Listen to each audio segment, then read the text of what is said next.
14만원을 증액 계상하였습니다. 67페이지 하단 부분 여성기관은 9억 5,448만원으로 2억 4천만원을 증액 계상하였습니다. 68페이지 도서관은 24억 9,569만원으로 5,364만원을 증액 계상하였습니다. 다음은 69페이지 대출 예산 사업 용대서입니다.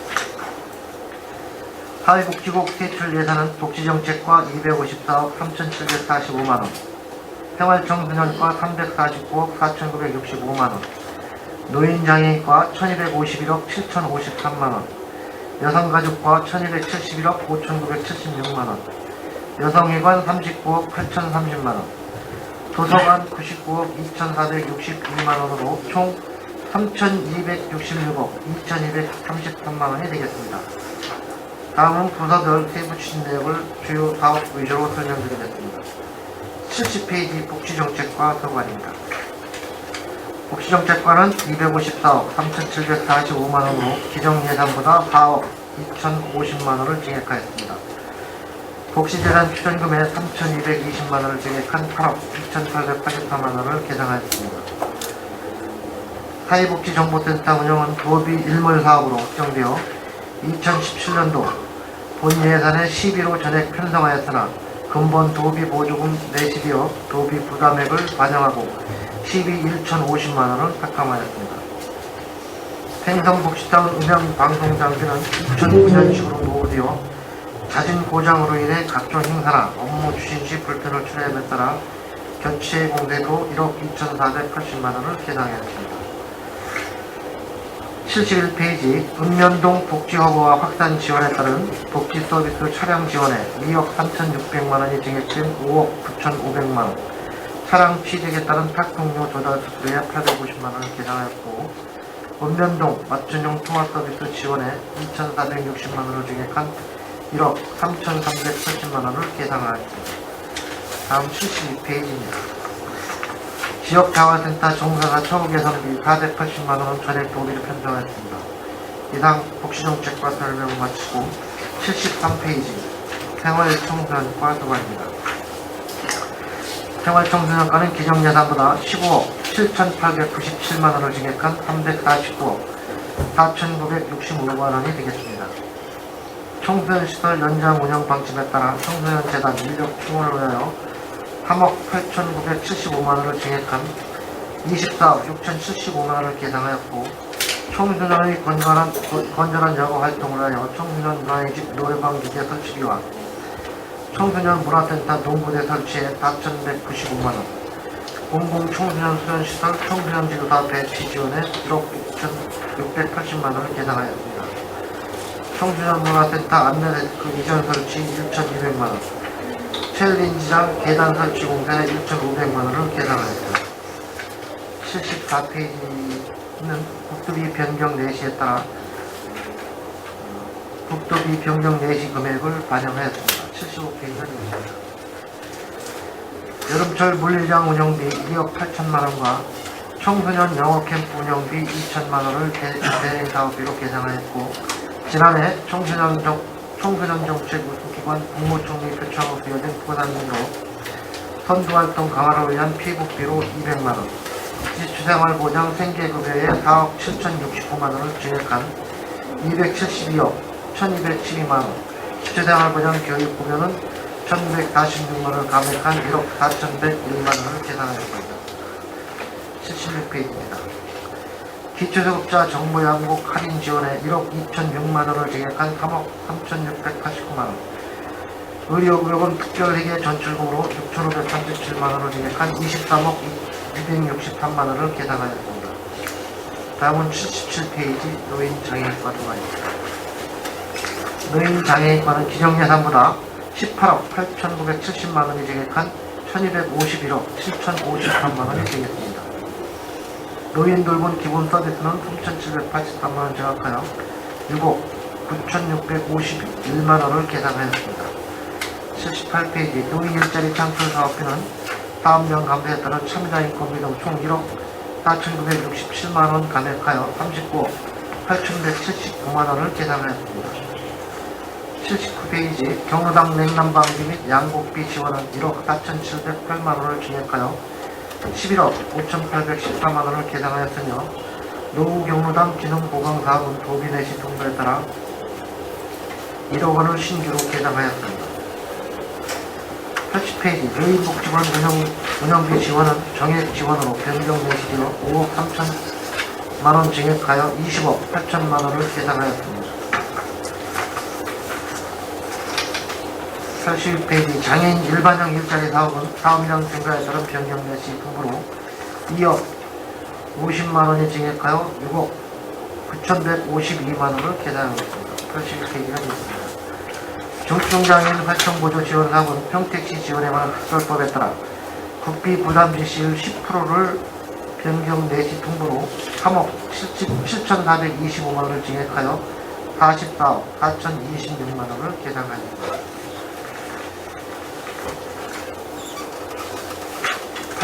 84페이지 장애인 단기보호시설 및 장애인회관 증축공사는 현재 우리시 관내 장애인 단기시설 부재와 장애인회관의 공간 부족 문제 해소를 위한 증축공사 설계 의료, 설계 공모비로 3억 4천만원을 신규 계산하였습니다. 다음은 85페이지 여성가족과 수가입니다. 여성가족과는 216억 8,523만원을 증액한 1271억 5,976만원이 되겠습니다. 지역아동센터 운영지원이 세분화되어 운영지원 특수목적형 소유운영으로 재편정됨으로써 6,503만원을 감액한 18억 5,200만원, 지역아동센터 특수목적형 지원에 6,609만원을 계산하였습니다. 86페이지 신규 사업으로 지역아동센터 소유운영비 지원에 5,327만원, 28만원, 아동발달 지원계좌 지원에 한대 평양 및 경기도 명시열금을 반영하여 1억 240만원을 증액한 2억 6,728만원을 계산하였습니다.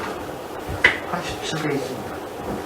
드림스타트 프로그램 운영 강사수당, 아동의료비 및 건강관리 지원 등에 따른 드림스타트 마을 사업 지원에 2,325만원 증액한 4억 5천만원, 영유아 보육료 지원에 7,500만원 증액한 465억 9천만원을 계산하였습니다. 88페이지가 있습니다. 공공형 어린이집 운영 지원에 1억 33만원 증액한 14억 1,410만원, 3세에서 5세 보육료 및 누리과정 지원 운영비 지원에 197억 9,618만원, 누리과정 차액 보육료 지원에 7억 9,482만원 증액한 27억 8,122만원을 계산하였습니다. 89페이지가 되겠습니다. 가정 민간 어린이집 조리원 인건비 지원에 2억 1,600만원 증액한 4억 3,200만원, 공공형 어린이집 운영 활성화 지원에 1억 6,476만원 증액한 3억 2,952만원을 계산하였습니다. 90페이지입니다. 보육교사 초우 개선비 추가 지원에 8,904만원 감액한 8억 5,320만원, 어린이집 교사 근무 환경비 지원에 3억 5,568만원 증액한 39억 1,148만원을 계산하였습니다. 91페이지입니다. 건강가정 자문화가족지원센터 통합운영지원에 2천만원을 증액한 5억 9,907만원, 건강가정 다문화가족센터 봉사자 처우개선비 지원에 1,035만원 증액한 1,140만원을 계산하였습니다. 92페이지입니다.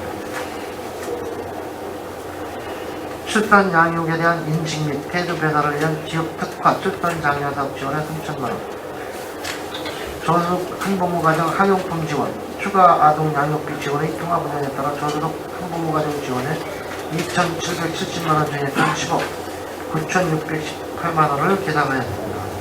기타 92페이지부터 경미한 국토비 변경 예시를 반영하였기에 보고서로 보고를 들어갑니다. 다음 96페이지 여성가족입니다.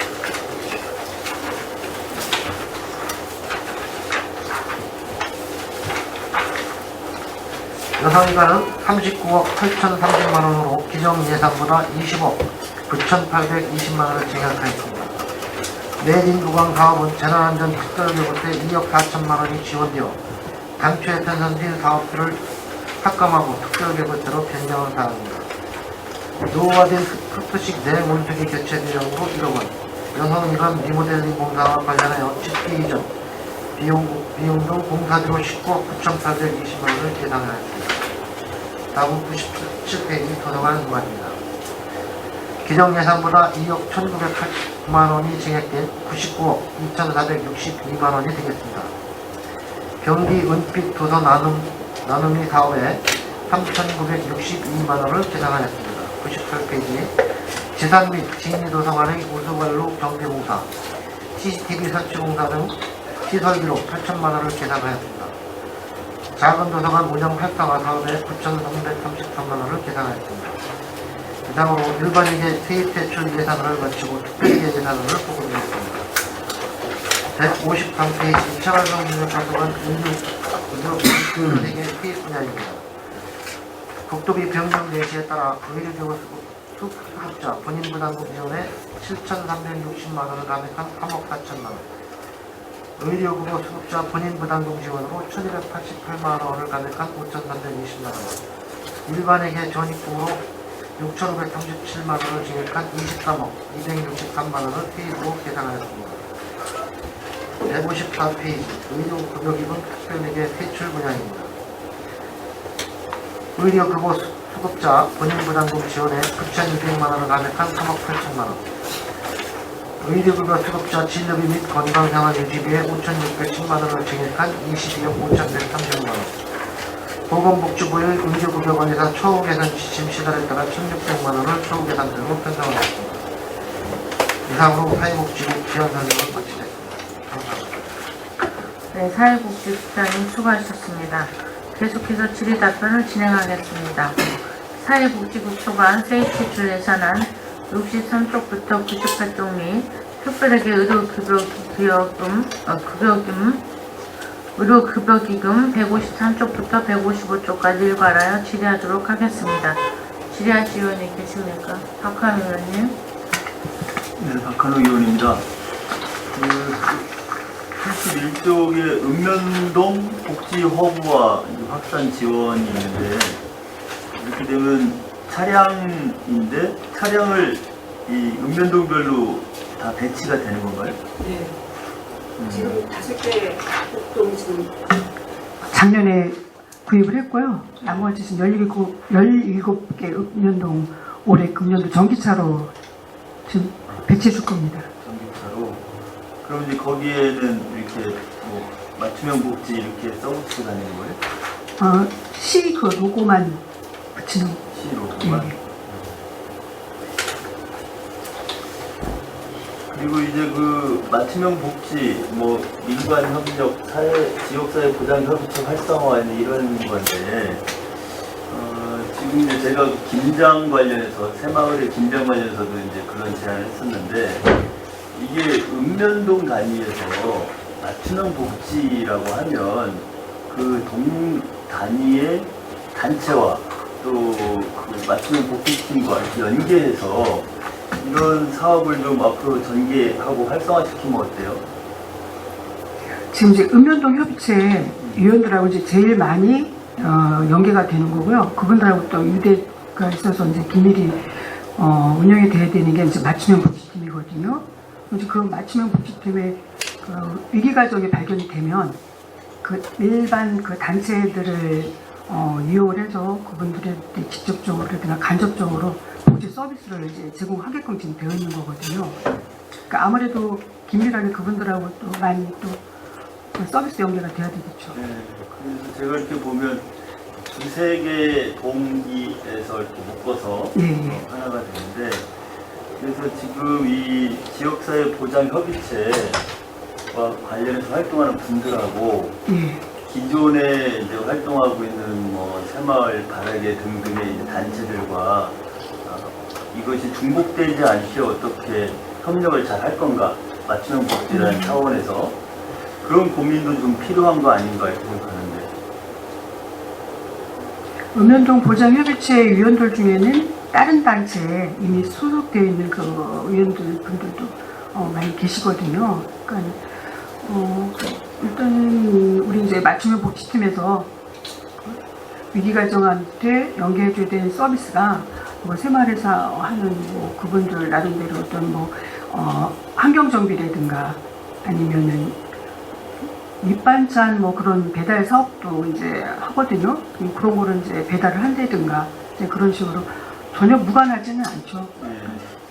그래서 지금 이것과 관련한 좀 자료를 좀 주세요. 그 뭐냐면 맞춤형 복지팀에서 그동안 그런 관련 단체들하고 협력해서 이렇게 일선에 있는 어려운 가정에게 뭘 제공을 했다. 예, 또 예. 어디서 뭐 물품을 받아서 어떻게 제공을 했다. 이런 자료들이 좀 저한테 줬으면 좋겠는데 근데 그것이 이 개별 단체들이 이제 자율성으로 하는 것이야 뭐 이제 큰 문제가 없는데 시의 세금으로 보조금을 지원해서 하는 사업들은 중복될 필요가 없거든요. 그러니까 저희 그 맞춤형 복지팀이 작년도 7월달부터 이제 생겨가지고 지금 이제 반년이 지난 거거든요. 반년. 예. 작년 이제 7월달에 4개 동 생겼고 10월달에 이제 3개 동 생겨가지고 지금 시작이 된 지는 얼마 안 됐습니다. 그리고 제일 또 긴밀하게 유대가 돼서 활동해야 되는 단체가 읍면동 보장협의체가 이미 또 구성이 되어 있고 그분들하고 또 많이 연계가 돼서 이제 사업을 하면서 그 읍면동별로 또 특화 사업도 지금 이제 활발히 하고 계시거든요. 아직까지 그런 읍면동 협의체 말고는 다른 단체하고는 그렇게 크게 뭐 이렇게 연계가 돼서 하는 거는 저희가 이제 파악을 다시 한번 해보긴 해봐야 되는데 한번 파악을 해서 드리겠습니다. 참고로 말씀드리면 이제 읍면동 복지허브에서 맞춤형 그 팀이 있다 해서 거기에서 이제 글씨를 잘하네요. 기존에 이제 읍면동별로 생활지원팀이 있습니다. 거기에 이제 보다 이제 세밀하게 복지를 추진하기 위해서 이제 맞춤형 복지팀이 생긴 건데 그 맞춤형 복지팀에서는 이제 뭐 한 개 동, 한 개 읍면동을 하는 게 아니라 이제 거점 팀으로 다 돼서 지금은 이제 뭐 보건복지부에서는 뭐 원칙적으로 전체를 다 읍면동에 다 하도록 되어 있습니다만 지금 조직상 그렇게 할 수가 없기 때문에 우리는 거점식으로 다 하고 있는데 뭐 의원님께서 말씀하시는 건 좋습니다. 그런데 그 사항들은 이미 뭐 생활지원팀이 있기 때문에 그쪽하고 연계돼서 뭐 계속 지금까지도 계속 해왔던 사업이고 만약에 뭐 새마을 지도자들이 뭐 김장을 담그셨으면 그걸 담궈서 어차피 생활지원팀에서 그 지역에 어려운 이웃들한테 나눠드리고 그런 것들은 계속 해왔던 사업이죠. 그래서 이제 그 부분을 좀 실적을 주세요. 예, 한번 파악을 해서 전달이 드리겠습니다. 지금 제가 볼 때 이 복지 분야에서 그 전달 체계 부분이 상당히 중요하다. 중복되거나 아니면 누락되거나 이런 부분들이 발생하는 경우들이 있기 때문에 그런 걸 막기 위해서 읍면동으로 맞춤형 복지팀을 전진 배치한 거거든요. 그래서 하여튼 저는 이 부분이 기존의 민간의 영역 그리고 봉사단체의 영역 이런 부분들이 민간 협력으로 지역사회에 잘 뿌리내릴 수 있도록 하는 그 부분이 맞춤형 복지팀의 가장 중요한 임무다. 저는 그렇게 보고 있기 때문에 거기에 맞게끔 우리 일선에서 열심히 봉사하는 단체들도 잘 읍면동 단위로 배치를 잘 해주셔야 돼요.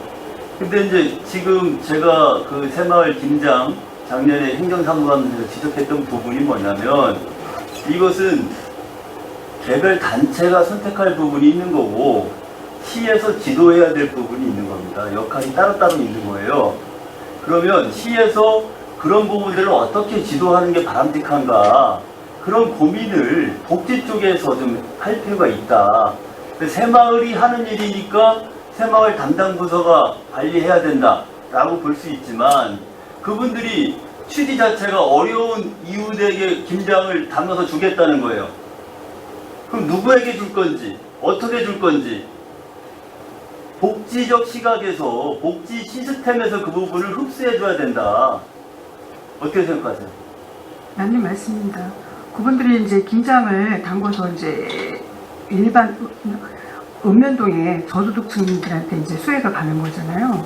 그 저소득층 대상자들은 또 읍면동에 저희가 또 명단을 받아서 그분 이제 읍면동으로 이제 전달을 해서 이제 각 가정에 배달이 되는 거라. 그래서 제가 지난번 행갑 때도 이제 제안을 했던 것이 읍면동 단위로 수요도 파악을 하고 누구에게 줄 거가 미리 파악해 볼 필요가 있죠. 그것이 맞춤형 복지팀이 할 수 있는 일이다. 그리고 지역사회 보장협의체가 파악할 수 있는 부분인데 그런 수요가 없이 그냥 모여서 했어. 그리고 동별로 똑같은 장 나눠줬어. 이게 바람직하냐는 거예요. 4,000명인 동네가 있고 6만 명인 동네가 있는데 그거를 n분의 1로 나눠주는 게 맞냐는 거예요. 지금 복지팀에서 그런 부분들, 민간에서 하는 복지에 대한 부분을 손을 놓고 있으면 안 돼요. 그것이 그냥 행사로 끝나서는 안 된다는 거죠. 복지를 표방하고 있는 행사라면 그럼 복지 쪽에서 관심을 갖고 전달이 잘 되고 누가 받는지 챙겨봐야죠. 그 자료 좀 챙겨서 주세요. 예. 6개월 동안 어디서 무엇을 어떤 물품을 지원받았고 그걸 누구에게 어떻게 전달했는지. 알겠습니다. 네, 네, 이사님. 저 부연 좀 질의 좀 하겠는데요. 지금 박한호 의원님 말씀하셨다나 이제 이 복지하는 부서가 좀 꽤 있습니다. 예를 들어서 보건소라든가 노인 장애인과 또 복지팀 이런 분들이 서로 이렇게 같이 완 시스템으로 좀 나가야 될 필요성이 좀 있다. 왜냐하면은 생활지원팀이 뭐 새마을하고 연결을 한다든가 어떤 사회봉사단체하고 연결을 한다든가 하다 보면은 이 복지과에서는 몰라요, 사실은. 그럼 또 복지에서는 복지대로 또 복지팀에서는 복지팀대로 또 어떤 그런 걸 할 거 아닙니까? 그러다 보면은 중복되는 게 있다, 이제 이런 말씀이고, 또 이제 우리는 복지정책과에서 그 복지를 갖다가 평택시 전반적인 뭐 노인 복지, 뭐 아동 뭐 여러 가지 그런 복지를 서로 관계되는 부서와 서로 그것이 이렇게 서로 연결돼서 네트워크가 되어 있어야지만 된다. 그렇게 생각이 되져요. 노인 장애인과에서도 우리 경로당을 갖다 관할하고 있지 않습니까? 또 이제 보건소에서는 보건소 나름대로 또 찾아가는 어르신들의 어떤 그런 복지 정책을 하고 있어요. 그러다 보면은 우리도 일을 할 때 이거 도대체 어떤 부서에서 관할하는지 또 보건소에서 하는 것이 무엇이 있습니까? 우리는 무엇을 하겠다. 서로 이게 그게 되져야 된다 이거죠. 네트워크. 그런 의미에서 그 복지팀은 그 본청의 복지과는 하나의 그 복지의 어떤 싱크탱크가 돼야 된다. 이제 이런 주장입니다. 우리들 얘기는.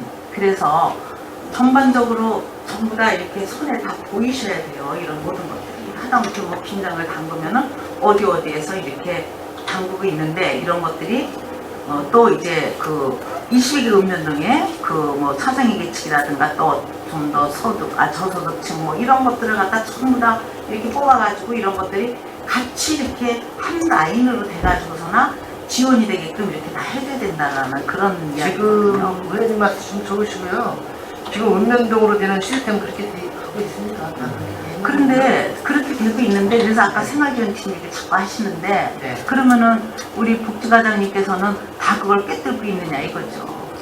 그것이 읍면동에서 이제 네, 그거는 안 되죠 있지 않느냐. 읍면동에서 지금 이제 아까 이제 박한호 의원님께서 이제 복지 허브팀 때문에 이제 그런 말씀하셨는데 이게 봉사단체 이제 다른 단체에 대한 건 봉사를 해서 지원을 주는 건데 이제 우리 복지를 맡은 데서는 그분들을 어떻게 이렇게 적절한테 대부를 해내냐 이런 문제가 있는 겁니다. 근데 이제 복지 허브팀, 읍면동 복지 복지팀을 만든 것은 이제 실제 이 목적이 뭐 그런 목적도 있겠지만 사실 지금 그 생활지원팀 같은 거는 이 홀로 고독사 하시는 분들이든가 이런 분들을 네트워크에서 하기가 힘들기 때문에 그런 것들을 더 좀 파고 들어가서 깊이 들어가서 이제 이런 것들을 좀 앞으로 이제 노인과 더 늘어나고 이제 홀로 사시는 노인들이 많고 어려운 분들이 많기 때문에 더 가깝게 지금 시스템과 좀 부족하기 때문에 더 이제 보완해 나가는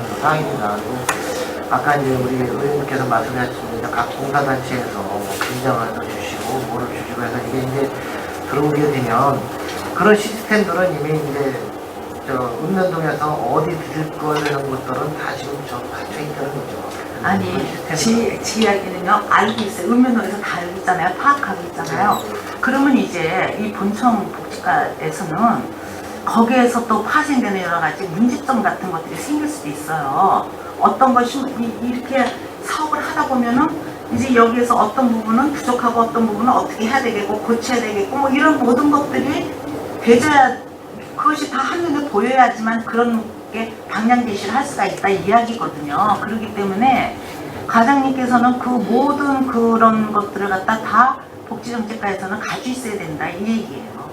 그렇게 해서 네, 여기 어디에는 뭐가 좀 이렇게 어떤 그 뭐 허브팀하고 뭐 예를 들어서 노인 장애인과하고의 어떤 그런 관계라든가 뭐 예를 들자면 어떤 그런 거를 사업을 하다 보니 뭐 어떤 모순도 생기고 이런 것들을 다 깨뚫어봐야 새로운 정책이 자꾸 발굴이 되면서 자꾸 나아가면서 자꾸 개선이 되는 거지. 그냥 그쪽은 그쪽에서 알아서 잘하고 이쪽은 이쪽에서 잘하고 한눈에 보이지 않으면은 그게 나중에는 이게 뭐라 그럴까 서로 엉망이 되지고 어떤 문제점이 발생하는 네, 좋으신 지원 감사드리고요. 네. 함께 이렇게 다 묶어서 같이 복지가 종합적으로 가도 계속 그리고 복지관 또 따로 하죠. 그런 작업들을 보면은 하고 있습니다. 네. 복지관은 또 북부, 남부, 서부 복지관들 다 또 따로 한다고. 저희가 그렇게 이러다 이제 보니까 이게 문제가 이렇게 생길 수밖에 없어요. 그 계절적으로 하는 그 뭐 김장이라든가 뭐 연탄 같은 경우는 또 어떤 이제 계절적인 거잖아요. 그런 거는 이제 그 시기 도래하기 전에 김장 담그는 그 읍면동으로 김장 담그는 현황이라든가 뭐 그런 기업에서 김장 담그는 거 아니면 연탄도 이게 뭐 공급되는 걸 미리 파악을 해서 대상자를 또 읍면동에서 받습니다. 지금 현재 이제 그런 이제 계절적인 그런 이제 수혜 가는 거는 그런 식으로 파악을 하고 있고요. 그리고 지금 이제 사회복지 자원 같은 거가 의원님이 말씀하셨듯이 뭐 한 사람이 뭐 2번도 받고 3번도 받고 그런 뭐 불합리한 거를 또 저희가 막는 거에 대해서 저희도 고민을 하고 있는 건데 그래서 얼마 전에 서울 소대문구에 벤치마킹도 갔다 왔습니다. 이제 그런 프로그램을 이제 운영을 하고 있다 그래가지고 저희도 그런 프로그램을 지금 한번 개발해 보려고 지금 생각 중입니다. 이제 보면은요 복지관 그런 데서도요 그 뭐 연구도 하고 뭐 박사도 모셔다 놓고 뭐 계속 뭐 하는데 보면은 그 행사하는 그런 쪽으로만 빠지지 이걸 갖다가 수혜를 못 받고 어떤 사람들을 이렇게 끌어내고 정말 집에서 고통받고 있는 사람들 노인들 뭐 이런 분들을 어떻게 이 복지관을 이용해서 이 복지관을 갖다 좀 더 이렇게 노인들의 그런 어떤 삶의 질을 높이는데 많은 사람이 수혜를 볼 수 있게끔 하고 이러는 거에 대한 건 전무예요 보면은. 그러니까 우리 박근혜 의원님과 제 이야기는 무슨 이야기인지 아시죠? 이걸 토박적으로 해서 문제되고 이러는 거는 또 시정을 하고 또 중복되는 건 또 서로 이렇게 교통 정리를 잘 해달라. 네, 알겠습니다. 계속 노력합니다. 네. 네. 이사입니다. 네, 또 지리아시 의원님 계십니까? 더 이상 지리아시 의원님이 안 계시므로 사회복지국수가 2017년도 지혜대 추경 예산에 대한 질의 종료를 선언합니다. 아니 전부 다요? 네, 아니 그러면 저기 그럼 더 하세요. 응. 아니 전 왜냐하면 여기 과가 많기 때문에 그러세요. 잠깐만요. 그러면 회의 진행을 위하여 잠시 정회하고 있는 위원 여러분 이 있습니까? 맞습니다. 이의가 없으므로 10분간 정회를 선언합니다.